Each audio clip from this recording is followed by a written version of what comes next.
O Senhor esteja convosco. Ele está no meio de nós. Proclamação do Evangelho de nosso Senhor Jesus Cristo, segundo Marcos. Glória a vós, Senhor. Naquele tempo, Jesus começou a falar aos sumos sacerdotes, mestres da lei e anciãos, usando parábolas. Um homem plantou uma vinha, cercou-a, fez um lagar e construiu uma torre de guarda.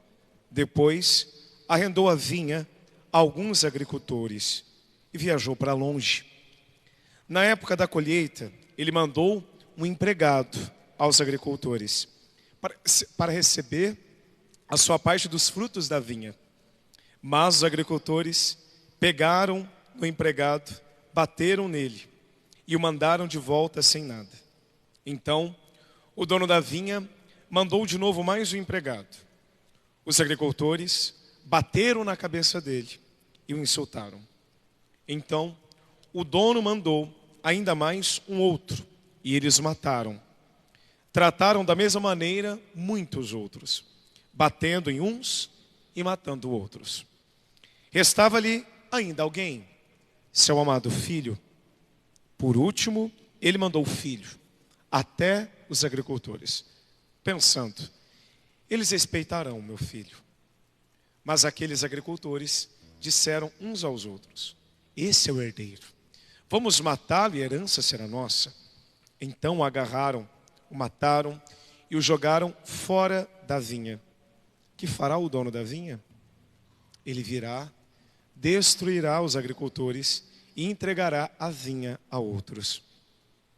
Por acaso, não lestes na Escritura: a pedra que os construtores rejeitaram tornou-se agora a pedra angular, a pedra mais importante?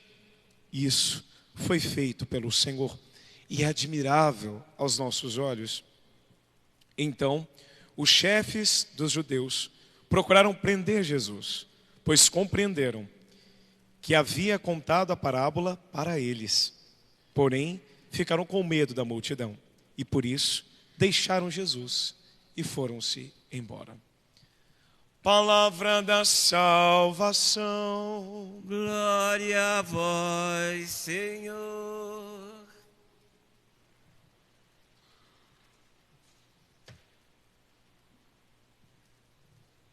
Amados irmãos e irmãs, nossa cor hoje é vermelho porque estamos celebrando um mártir dos primeiros séculos, São Bonifácio foi bispo.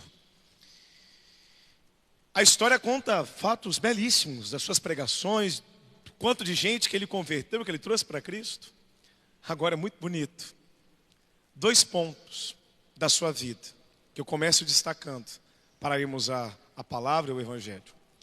São Bonifácio, ele via que muitos estavam se perdendo, não encontrando a verdade, em ilusões. Então tinha alguns pagãos e eles cultuavam um Deus que eles diziam que estava numa árvore, uma árvore grande, frondosa. E quando ele descobriu que aqueles ficavam ali adorando o Deus árvore, porque tem um Deus aqui, o que ele fez? Desceu o machado na árvore, derrubou a árvore, acabou com a árvore. E aí nisso, os pagãos ficaram esperando, porque certamente o Deus deles iria fulminar Bonifácio. Mas ele ficou tranquilo, não aconteceu nada, porque não existia um Deus na árvore. O único Deus é aquele que fez a árvore, os pássaros, fez cada um de nós, enfim, fez o universo. Aquilo era uma ilusão. Agora, o mais bonito de tudo, ele derruba a árvore e naquela localidade, naquele espaço, ele coloca a árvore da cruz. Ali é fundada a igreja de São Pedro, naquele mesmo lugar, na Alemanha. Naquela região de tantos pagãos, se torna um povo que crê na verdade e não ilusões. Tem gente que crê mais nas árvores e tantas outras coisas do que no próprio Filho de Deus. E é preciso que a gente defenda a verdade. E louve a Deus por meio desses que foram tão corajosos, Porque nós vemos tantas ilusões e o mundo vai dizer, mas o que importa? O que importa? Não, o que importa é pregar o Evangelho. O Evangelho verdadeiro, é isso que liberta. Conhecereis a verdade vos libertará. Não tem historinha de ficar aceitando um monte de coisas, não. É a verdade, é o Evangelho. É aquilo que é guardado, aquilo que foi anunciado. Essa é a doutrina da salvação. Virão muitas ilusões. São Paulo já dizia a Timóteo, muitas ilusões. O povo vai se perder com muitas coisas, com muitas fábulas. Mas nós vamos permanecer no Senhor. E vamos ajudar muitos enganados a virem para o Senhor, a ter essa alegria de estar no Senhor. A leitura de Tobias, belíssima hoje. Eis um homem fiel ao Senhor. Tobias, ele demonstra para nós aqui 2 atos de misericórdia. O primeiro ato de misericórdia de Tobias é dar alimento àqueles que têm fome. Tobias tinha alimento na sua casa, mas ele se preocupava porque sabia que alguém estava passando fome. Um cristão verdadeiro se compadece daqueles que sofrem. E por isso ele fala, Tobit, né, que é pai, fala para Tobias ir lá e buscar um pobre do seu povo para comer à sua mesa. Um ato de misericórdia. Mas não para aí. Tobias, filho de Tobit, vem dizendo, pai, um do nosso povo foi assassinado, foi morto. Por quê? Porque era o povo de Deus. O povo de Deus sempre perseguido, desde o princípio. Foi morto, está lá estrangulado, colocado como se fosse um animal à beira do caminho. Quando nós viajamos, pegamos altas estradas, vemos às vezes um animal caído, morto. O povo de Deus, nos tempos de perseguição, era deixado no chão como se fosse um animal. E qual é o outro ato de misericórdia de Tobit? É sepultar os mortos. Quando você vai no velório, você acompanha a família, você chora com uma família, esta é uma obra de misericórdia. Você recebe graças especiais por essa obra feita por amor. Olha a bondade do coração de Tobit. Então ele foi, esperou o pôr do sol, para lá sepultar aquele homem, para dar uma sepultura digna àquele mártir que morreu pela verdade. E aí os homens olhavam e diziam, não aprendeu mesmo? Já quase foi pego, perseguido, preso por fazer isso, mas ele não para de fazer. Eis um testemunho para nós. Querem prender aqueles que falam a verdade. Querem que a verdade seja tida como... Aliás, a mentira seja colocada como verdade, mas não. Nesse tempo, não permita que a mentira chegue na tua casa e tome lugar. Procure verdadeiramente estar no Senhor, para que nada te leve. E tenha a firmeza, a certeza de que vale a pena sofrer por nosso Deus. Vale a pena. Vale a pena guardar a nossa casa, o matrimônio, a vocação, conforme a palavra do Senhor. Não cair naquilo que o mundo tem dito, né? Perder a verdadeira alegria que é fazer a vontade de Deus. O Santo Evangelho, o Senhor conta uma parábola. Uma vinha. Aqueles que estavam trabalhando na vinha não aceitam o empregado que foi enviado. Outro vai, também não aceita. E aí todos que vão, ou são mortos, apanham, enfim. Quem são esses? Os profetas, que foram enviados e sofreram, foram martirizados. E depois de enviar tantos profetas, quem que o Pai envia? Seu Filho Jesus. E eles não respeitam o Filho. Eles matam o Filho. É interessante que a palavra diz que esse da parábola é morto fora da vinha. Nosso Senhor foi morto fora dos muros de Jerusalém. Ali o Senhor está dizendo, a pedra que os pedreiros rejeitaram se tornou a pedra angular. Ele. O que é a pedra angular? Não é simplesmente a pedra de base, é a pedra que dá ângulo.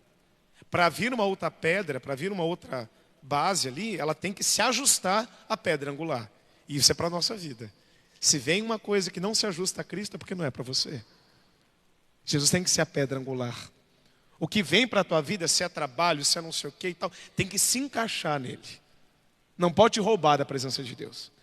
Se rouba da presença do Senhor, não é do Senhor. Ele é pedra angular. Às vezes a gente quer fazer uns encaixes loucos e tenta. Quem vai sofrer? Nós mesmos. Indo contra a verdade, indo contra a natureza, indo contra a vontade do Senhor.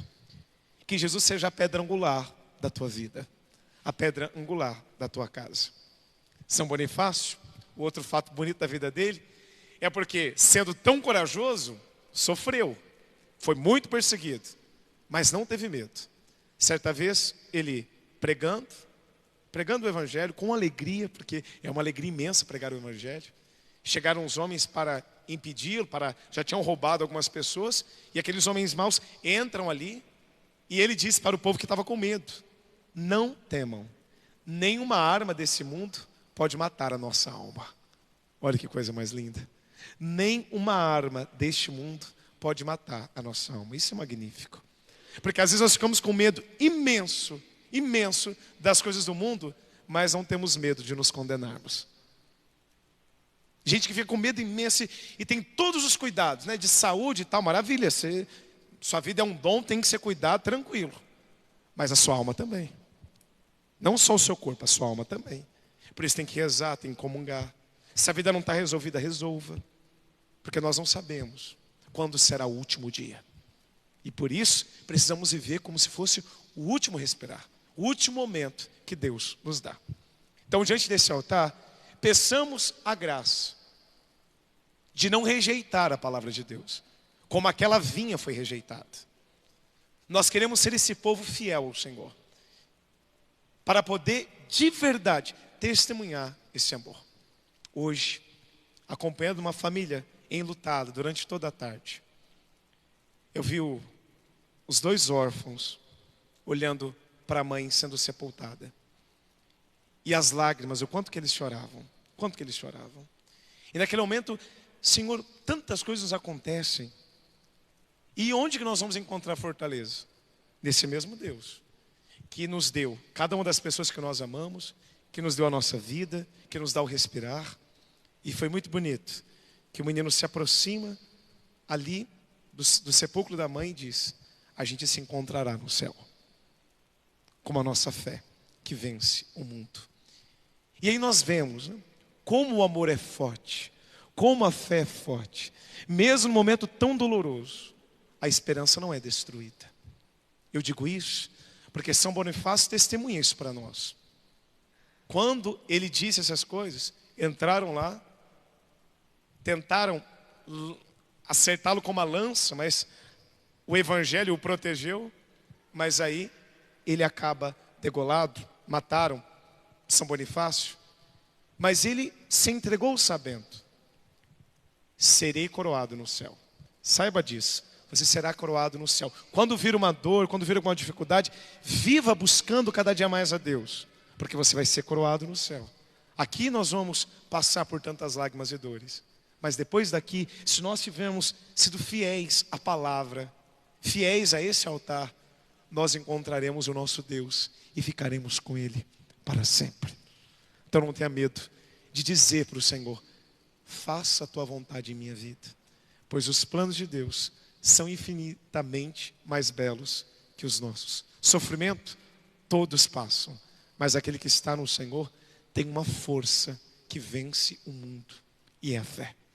Assim, que a Virgem Santíssima interceda por nós, que São Bonifácio interceda por você, para que você verdadeiramente testemunhe o Deus que é o teu tudo. E assim, seguindo com Ele, sem desistir, carregando a sua cruz, sem olhar para trás.